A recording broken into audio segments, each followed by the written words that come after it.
Okay, places, everyone. Places, everyone. All right, say cheese. Cheese. If you've ever been to my office, one of the first things you see when you walk into the family room are my emojis. Kids love them, adults love them, I love them. They are so unique and can be used in play therapy. They can be used in individual therapy, marriage and family therapy, you name it. But today I want to just focus on how we can use the emoji pillows in play therapy. Take these emotions, for example.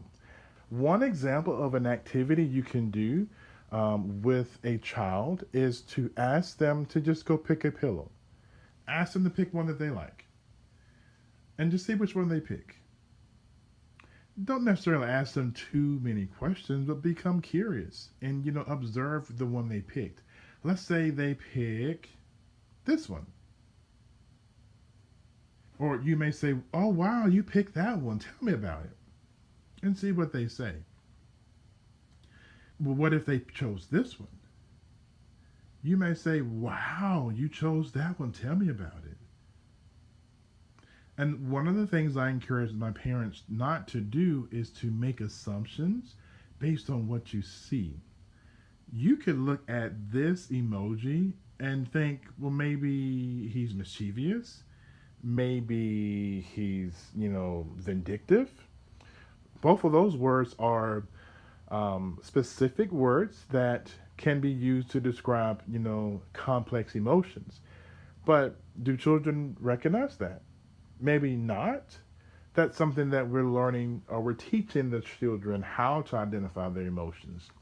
But what if we think it's an emotion and it may be something else? We may look at that and say, oh, he or she is just being sneaky or mischievous.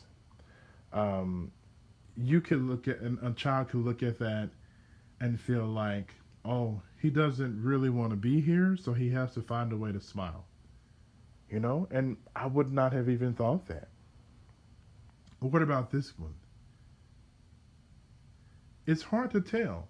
The way I look at it, it's like he's laughing so hard, he's crying. A child may see that and say, he just got a spanking, but it didn't really hurt, but he had to cry so they can stop. It's just a quick and simple way. You can use this as an icebreaker. I've even used this with a child and their family, working with a child and that particular child's biological parents and the step parent. I asked that child, go pick a pillow and hand it to each person. And let him or her choose a pillow and give it to their parent.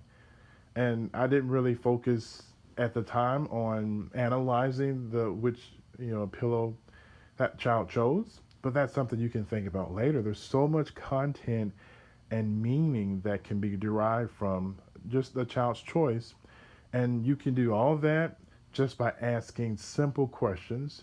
You could ask a child, well, are you mad when daddy doesn't come get you, or are you mad when mommy tells you you can't go to bed, or tells you to go to bed rather? You can ask them that, and they may say no, or they may say, yeah, I'm mad. But it's easier if we empower our children to identify their emotions and feelings, and that we equip them with self-regulation. A lot of our children struggle with that. So I encourage parents to be patient and understanding and never make assumptions. You may have in your mind an idea of what's going on. That is great. You may be right, but we also may be wrong. So we've got to tread very lightly and be careful. I just encourage parents to be curious. Tell me what made this pillow stand out to you. That's a question you could ask. Could even ask, if you could only pick three pillows for your family, which ones would you pick? And just see which ones he would pick or she would pick. Okay? So these are the emoji pillows. And this is the first thing that they see. And as you notice, the pillows have their own place. They have a designated place that they stay. They rarely stay there because of the kids coming through and playing, which is fine. But When people walk in my office, children or adults, they see that feelings are valued, feelings are nurtured. We give space and we give room for feelings. I want every person to know that. So everything is symbolic as well. So it's also symbolic for having the emotions, the emoji pillows on the table. I want everyone to know that you can feel safe with whatever emotion that you have. And there's a ton of them. And the thing about it, we can look at any of these faces and get different meanings or different interpretations for them. And that's okay. As we work with our children, we've got to find out how does it look for them? What does it look like through their eyes? We've got to find out how does this make sense, particularly their behavior. How does this behavior make sense for this child, for my child?